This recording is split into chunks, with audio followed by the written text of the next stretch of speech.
Hello everyone. Today we will talk about coding. Coding is a way to communicate with computers. Code tells a computer what actions to take. Coding is a list of step-by-step instructions that get computers to do what you want them to do. Coding makes it possible for us to create computer softwares, games, apps, websites, process data, and lots of other cool things. The platform which you can see on the screen is code.org, and today we will do some code on this platform. You can simply use this platform by sign in with your Google ID or Facebook or Microsoft ID, or you can create an account by clicking on this create an account, and you can sign up with a dummy email and password. Okay, after sign in you will be able to see there are so many labs, and today we will work in artist lab.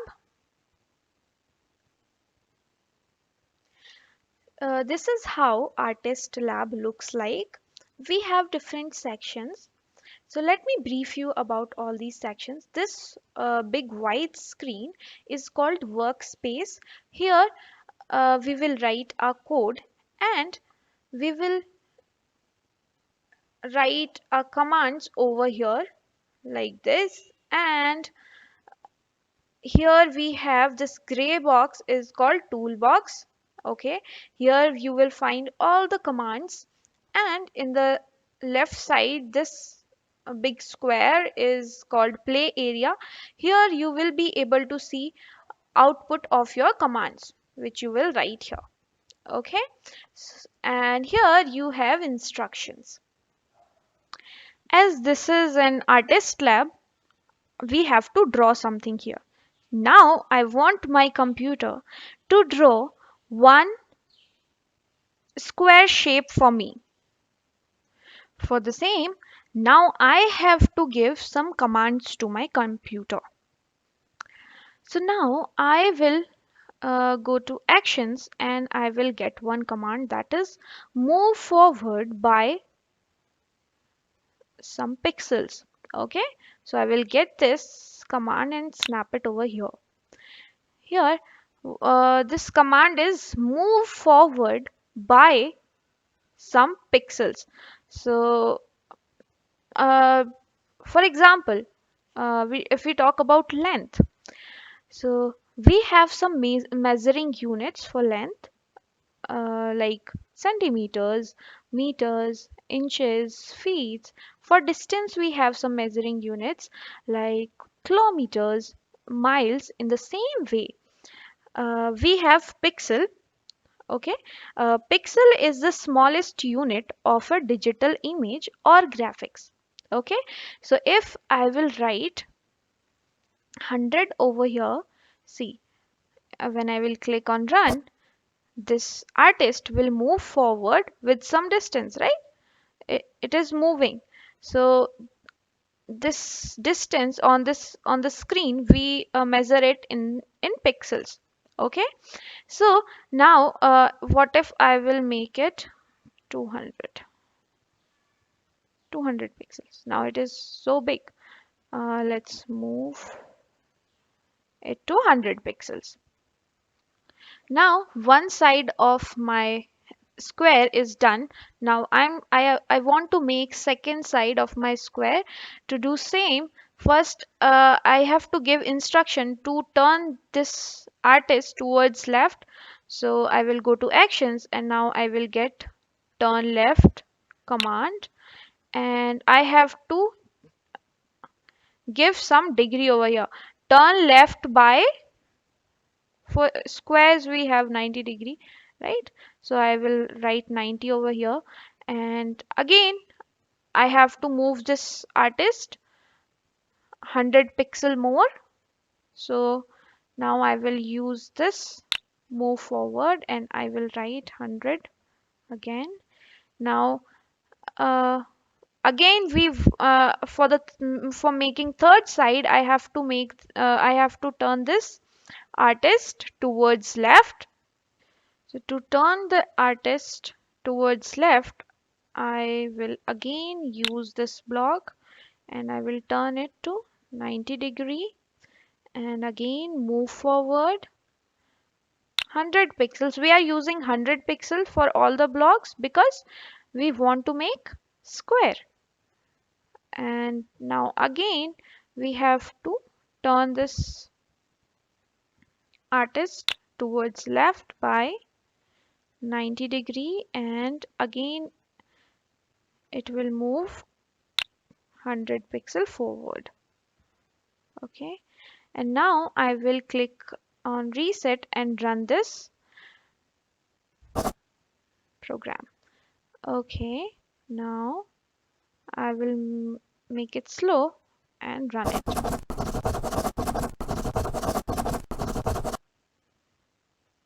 So as it is showing how a computer is executing all the commands one by one. Let me reset and run it again.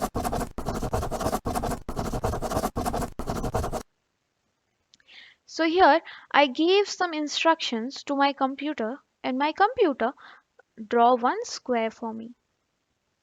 When we give instructions to a computer, we have to follow a syntax of a programming languages.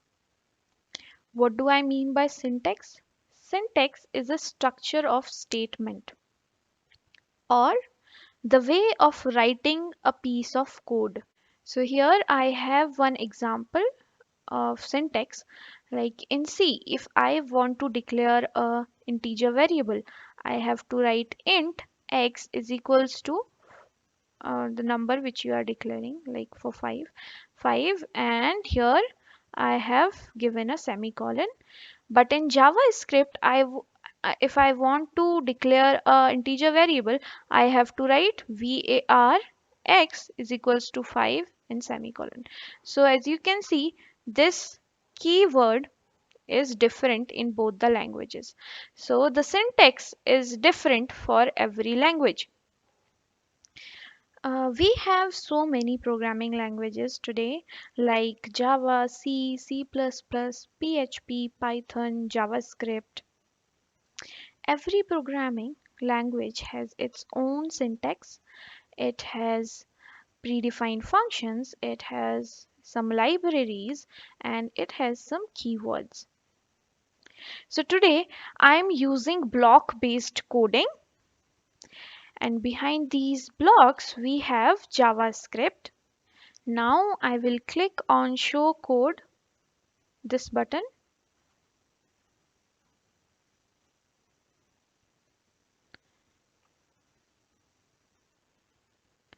and here you can see the actual code of same blocks in JavaScript. Here we have some variables like var points, var length, all these are variables, and we have some functions over here. In next upcoming sessions we will talk about variables. Thank you. Hi all. As many of you are facing problems in computational thinking, especially because not everyone have a coding background. So, finally, we are coming with a session, or you say a course, named as Coding for Beginners. Already we have given the highlights before, the teaser video before. In this course, we are going to start with basics of coding like what are variables, strings, in fact everything we will teach. And then we will further move to advanced level. And all of this in a gamified way on a platform supported by Microsoft, Facebook and Google. On that platform, we will teach you. And the best part of this course is professionals who are handling this course are having 2 to 16 years of experience working with all big MNCs like Samsung. Main part of this course itself is It is not boring. It is a fun way and really fun to do. It is the joy of computing. And the thing is, the more you practice on the basics, the more you get the benefits of it. And for that, this course is the best. Also, the intermediate and advanced classes for coding is in the hands of whom? Reliance DGM, ex Samsung itself, with 16 years of experience, which is expected to start from January 2022. Okay, and at the end, what matters is it will help you in your IIT Madras data science and programming course. And hope you guys have knowledgeable fun during the course. Thank you.